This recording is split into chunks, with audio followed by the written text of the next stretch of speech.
Bismillahirrahmanirrahim. Assalamu alaikum students. How are you all? I hope all will be good. I am your physics instructor Afaq Ashraf. बच्चों last time हम लोगों ने mechanical properties और उसकी कुछ basic types को पढ़ा था, जिसमें हम लोगों ने उसकी लिमिटेशन, उसके रिलेटेड जो काइंड्स थी, उसका डक्टाइल बिहेवियर और उसका जो ब्राइटर बिहेवियर था उनको स्टडी कर लिया था। आज का जो हमारा टॉपिक है वो है हमारी strain energy in the deforming material. कब जिस आइटम, मॉलिक्यूल या किसी पार्टिकल या किसी सब्सटेंस के ऊपर, बॉडी के ऊपर डिफॉर्मिंग फोर्स लगाएं और उसकी शक्ल में बिगाड़ आ जाए या वॉल्यूम में बिगाड़ आ जाए, उसको कैलकुलेट किस तरह से करेंगे, उसको मैनेज कैसे करेंगे, वो आज के टॉपिक में हम लोग स्टडी करेंगे। अभी तक आप लोगों ने हमारे चैनल को सब्सक्राइब नहीं किया तो इसको लाजमी सब्सक्राइब करें, लाइक कमेंट और शेयर करना मत भूलिएगा ताकि इस चैनल की जितनी भी एजुकेशनल वीडियोस हैं वो आप तक पहले पहुंची जा सकें। तो आए बच्चे आज के टॉपिक को स्टार्ट करते हैं। बच्चे स्ट्रेन एनर्जी यानी कि स्ट्रेन हमने पहले भी स्टडी किया था, स्ट्रेस के बारे में भी हमने देखा था। जब pressure applied per unit area के ऊपर जो फोर्स थी उसको हम लोगों ने स्ट्रेस का नाम दिया था। स्ट्रेन हम लोगों ने कहा था किसी चीज की वॉल्यूम को चेंज कर सकती है, शेप को चेंज कर सकती है या उसकी लेंथ को चेंज कर सकती है, व्हाटएवर कोई भी चीज हो सकती है जिसके ऊपर वो इफेक्ट कर सकती है।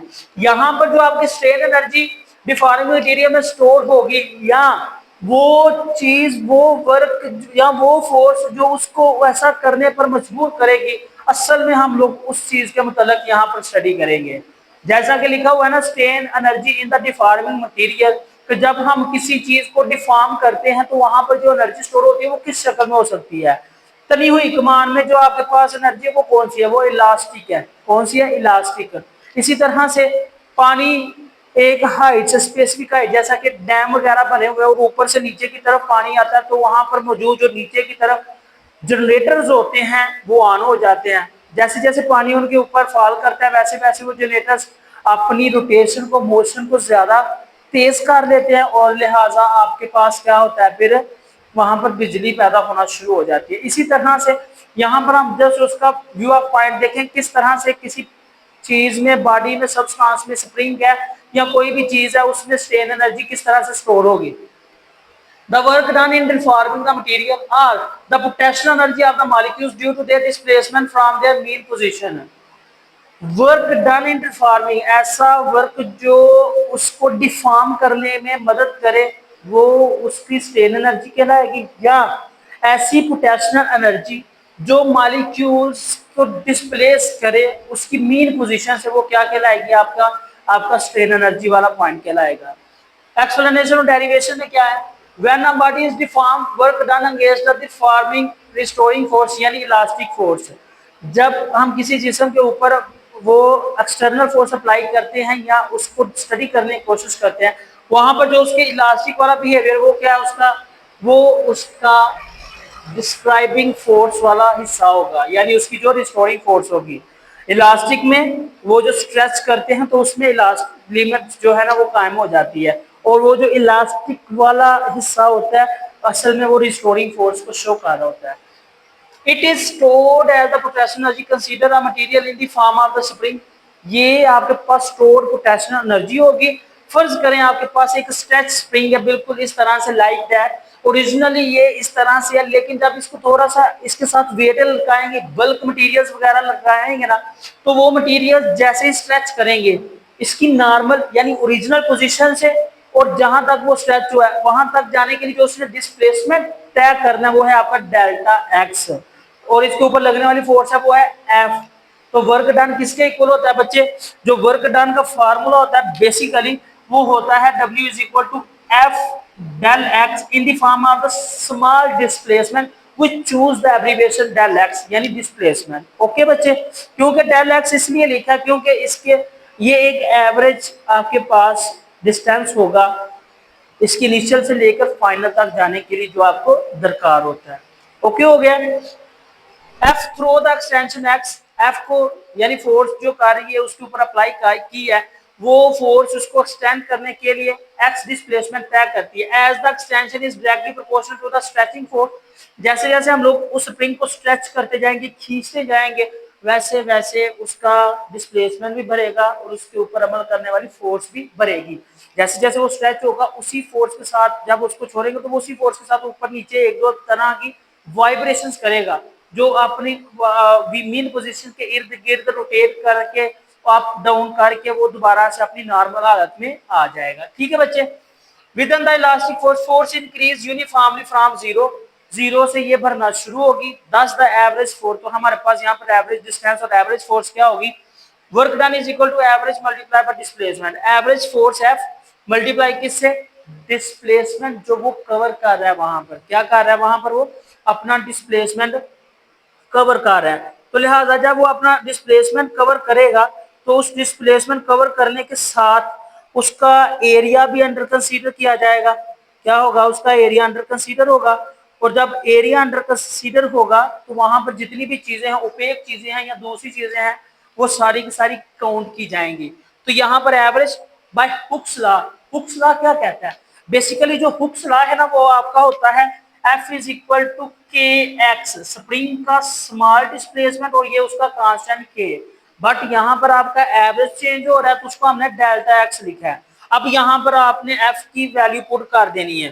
जब आप इसमें वैल्यू पुट करेंगे F की वैल्यू, यानी कि W किसके बराबर है वो मैंने बता दिया, वो आपके पास ये चीज आ जाएगी F। ठीक है, एफ डी। यहां पर वर्क डन हो रहा है, वर्क डन का फार्मूला होता है आपका एफ डॉट डेल एक्स आ जाएगा यहाँ पर। तो एफ की वैल्यू क्या आई है आपकी के एक्स, यहाँ पर आप लोगों को पुट करें ये चीज एवरेज 1/2 डेल्टा एक्स, साथ में डेल्टा एक्स आ गया, ये फोर्स थी और ये उसका डेल्टा एक्स, ये क्या बन जाएगा 1/2 k delta x square, that will be the known as the average work done by stretching the spring from its mean position to extreme or from one position to another position। आपके सामने मैंने ये देखें graph की शक्ल में बताने की कोशिश की है कि ये आपका ओरिजिन पॉइंट, ये आपका पॉइंट पी जो इसका पोजीशन, और साथ में जहां तक ये पॉसिबिलिटी है ये देखिए ये ट्राइंगल की शक्ल शो कर रहा है। यहाँ पर जैसा हम लोगों ने ये बताना है कि उसका जो स्ट्रेच होने वाला एरिया वो क्या है, तो वो जो क्रॉस सेक्शनल एरिया होगा उसको हम लोग एल कह देंगे। The work done by stretching the force is the stored in the spring as is strain energy and equal to the potential stored energy। क्या कहता है कि जो इसके ऊपर वर्क डन हो रहा है असल में वो ऐसा वर्क डन है जो इसको मजीद स्टोर करेगा एनर्जी की शक्ल में, और जब इसको एनर्जी की शक्ल में स्टोर करेगा तो फिर वहां पर जाकर जो इसका पार्ट है वो खुद को डिस्प्लेस कर देगा ऊपर से नीचे की तरफ।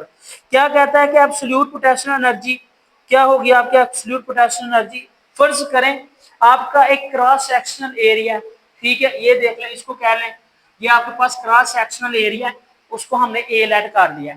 दूसरे नंबर पर जो उसकी लेंथ में चेंजिंग आ रही है एल से, मतलब ओरिजिनल से जो उसकी चेंजिंग आई है वो एल से डेल एल है, एक्सटेंशन हो रही है लेंथ में। फिर इनका वॉल्यूम क्या होगा, वॉल्यूम में बेसिकली तीन चीजें कंसीडर की जाती है, यानी एक लेंथ हो जाएगा, तीन लेंथ हो जाएंगी, वॉल्यूम में length multiply by width multiply by height, तीन चीजों के प्रोडक्ट को हम लोग लेंथ कंसीडर करते हैं या वॉल्यूम कंसीडर करते हैं। सॉरी यहाँ पर वॉल्यूम है, एक किस्म की तीन लेंथ हो सकती है, उसमें विड्थ भी हो सकती है वॉल्यूम भी हो सकता है, तो वो सारा एक सारा क्या कहलाएगा एज अ होल वॉल्यूम। जो एरिया होता है इसमें दो लेंथ होती हैं और एक लेंथ इसकी वैसे की वैसे, तो वो तो आपके पास जो वॉल्यूम होगा वो किसके इक्वल आ जाएगा, V is equal to AL, that will be the written as this, the AL will be the volume, strain energy per unit volume is, strain energy का फार्मूला हम लोगों ने पढ़ा था, stress apply per unit area. ठीक है, ये देखें यहाँ पर हम लोग एवरेज की बात कर रहे हैं बच्चों, यहाँ पर एवरेज के हिसाब से देखना है, तो जो उसकी पोटेंशियल एनर्जी होगी in the form of the average वो क्या आएगी 1/2 cross F cross delta L over A cross L. ये बच्चे उसकी स्ट्रेन एनर्जी स्टोर एनर्जी की शक्ल में आ जाएगी, किसकी शक्ल में आ जाएगी, क्योंकि आप लोगों का जो फार्मूला है वो है स्ट्रेस ओवर स्ट्रेन, जो आपने इलास्टिसिटी का फार्मूला पढ़ा था। क्या पढ़ा था आपने, इलास्टिसिटी का फार्मूला पढ़ा था, स्ट्रेस ओवर स्ट्रेन, क्या था वो इलास्टिसिटी, और वही आपकी स्टोर पोटेंशियल एनर्जी की इक्वल होती है, यानी स्ट्रेस ओवर स्ट्रेन। स्ट्रेस क्या था आपका force applied per unit area, ठीक है बच्चे, ये आपके पास आ रहा है उसी तरह से, और जो स्ट्रेन था वो क्या था change in length with respect to original length. और जब इसको हम लोग वैल्यू की शक्ल में लिखेंगे इस तरह से लिखेंगे F over A multiply by del L over L. ये इस तरह से हम लोग कर लेंगे। यहाँ पर हमने बिल्कुल वही चीज की है। तो ये देखें स्ट्रेस और स्ट्रेन एवेल्युएशन की समझ आ गई है।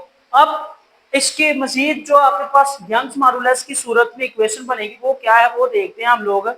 यंग्स मॉडुलस की सूरत में जब इसकी इक्वेशन को डिस्प्लेस किया जाएगा तो वहां पर हमारे पास जो फोर्स ओवर एरिया वो किसके इक्वल आ जाएगा, वो हमारे पास आएगा Young's modulus multiply by del L over L. इसको हम लोग इक्वेशन नंबर 3 का नाम दे देते हैं, यानी ये एफ ओवर ए के इक्वल है। एफ ओवर ए के इक्वल कौन सी चीज है, Young's modulus with respect to change in length. तो हम इसको इक्वेशन नंबर 2 में पुट करेंगे ना, तो वहां पर जो आपके पास फार्मूला लिखा हुआ था 1/2 F over A cross delta L over L, उसको हम लोग यहाँ पर फिर वैल्यूएट करेंगे। ये देखिए लिखा हुआ है ना आपका 1/2 cross F over A cross delta L over L. यहाँ पर हम एफ ओवर एफ में जो है ना इसकी वैल्यू पुट कर देंगे तो हमारे पास जो चीज आएगी वो क्या आ जाएगी, एफ ओवर ए की जगह Y cross delta L over L. और डेल्टा एल पहले से ही मौजूद था इक्वेशन में, तो जब इसको मल्टीप्लाई करेंगे तो हमारे पास ये स्केयर की शक्ल ले लेगा। तो ये आपके पास ऐसी इक्वेशन कहलाएगी जो स्ट्रेन एनर्जी को स्टोर करती है उस मटेरियल की जो वहां पर स्ट्रेस कर रहा है, क्या कर रहा है, स्ट्रेस कर रहा है।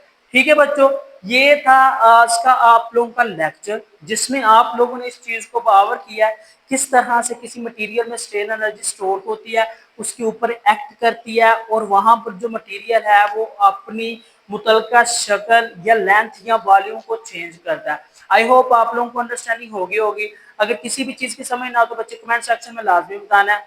अभी तक आप लोगों ने हमारे चैनल को सब्सक्राइब नहीं किया तो इसको लाजमी सब्सक्राइब करें, लाइक कमेंट और शेयर करना मत भूलिएगा ताकि इस चैनल की जितनी भी एजुकेशनल वीडियोस है आप तक पहले पहुंची जा सके। मुझे दे इजाजत, इंशाल्लाह नेक्स्ट लेक्चर में हम लोग दोबारा से बात करेंगे। तब तक के लिए अल्लाह हाफ़िज़।